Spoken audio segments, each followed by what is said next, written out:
Socialism secularism అనే పదాలకి కొత్త నిర్వచనాలు ఇస్తున్నారు చాలా మంది. అయితే అసలు ప్రజాస్వామ్యంలో సెక్యులరిజం అన్న పదాన్ని తీసేయాలని కూడా కొంతమంది అంటున్నారు. రాజ్యాంగబద్ధంగా అసలు అవసరం ఏం లేదు, ఎందుకంటే సెక్యులరిజం అన్న పదం అవసరం లేదు. అది లేకపోయినా రాజ్యాంగంలో సెక్యులరిజం అన్నది మన సమాజంలో ఉందన్న వాదన సహేతుకమైన వాదన. సెక్యులర్ అనే పదం లేకపోతే భారతదేశం సెక్యులర్ కాకుండా అది ఉండడం వల్ల కొత్తగా సెక్యులరిజం ఏం రాలా. కాబట్టి ఏదో అలాంటి రాజకీయ పరిస్థితులను బట్టి కొంచెం మేము సెక్యులర్ అని చెప్పుకోవడం కోసం దానిలో ఏర్పాటు చేశారు. సభలో, ఉభయ సభల్లో రాజ్యాంగబద్ధంగా వారికి తగినటువంటి సంఖ్యాబలం ఉన్నది, కాబట్టి తప్పేం లేదు.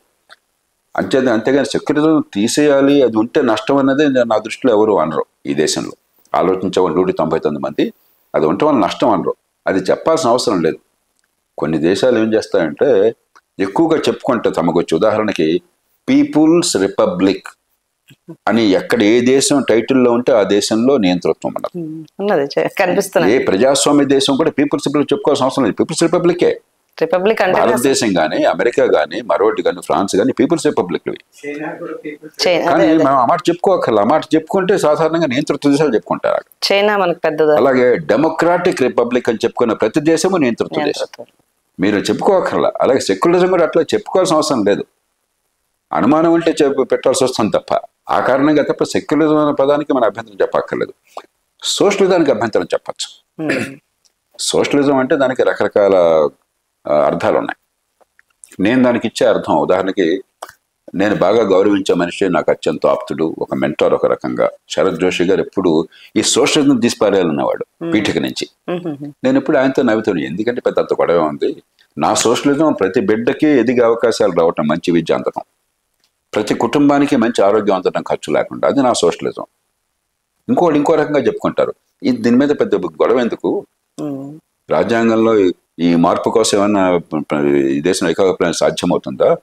దీనివల్ల ఏమైనా నష్టం వచ్చిందా మనకి? అనవసరం దానిలో అర్థంగా వృధా చేసుకోవద్దు నేను ఎప్పుడు నవ్వేవాడిని. అది నా దృష్టి.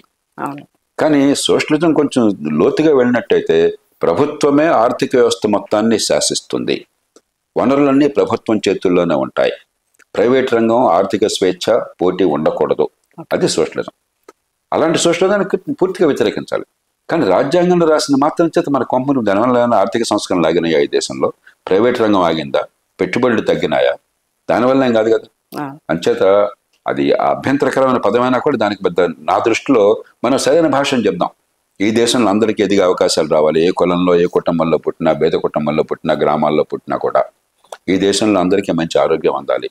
ఈ దేశంలో అందరికీ సముచిత స్థానం ఉండాలి ఎదగడానికి అని చెప్పని అనుకున్న భాషను చెప్తే గొడవ లేదు. కాబట్టి సెక్యులరిజం పదానికి అభ్యంతరం చెప్పాల్సిన అవసరం లేదు. కాకపోతే మీరు చెప్పాల్సిన అవసరం లేదు, అది చెప్తే వచ్చేది కాదు. మా వ్యవస్థలో, మా రాజ్యాంగంలో, మా రాజ్య వ్యవస్థలో, ఈ సమాజంలో సెక్యులరిజం నిబిడీకృతమై ఉన్నదని చెప్పుకోవటం తప్పులేదు. సోషలిజం అనే పదం అభ్యంతరకరమైంది, కానీ దానికి మనం ఇష్టం వచ్చినట్టుగా మన భాష మనం చెప్పుకున్నాం అనుకోండి, అది ఎక్కడ మన అడ్డు పెట్టట్లా. అంచేత ఇవి శుష్కమైనటువంటి చర్చలు. నేను పదం కొంచెం పరుషంగా వాడుతున్నాను. నిజమైన సమస్యలు దేశంలో చాలా ఉన్నాయి.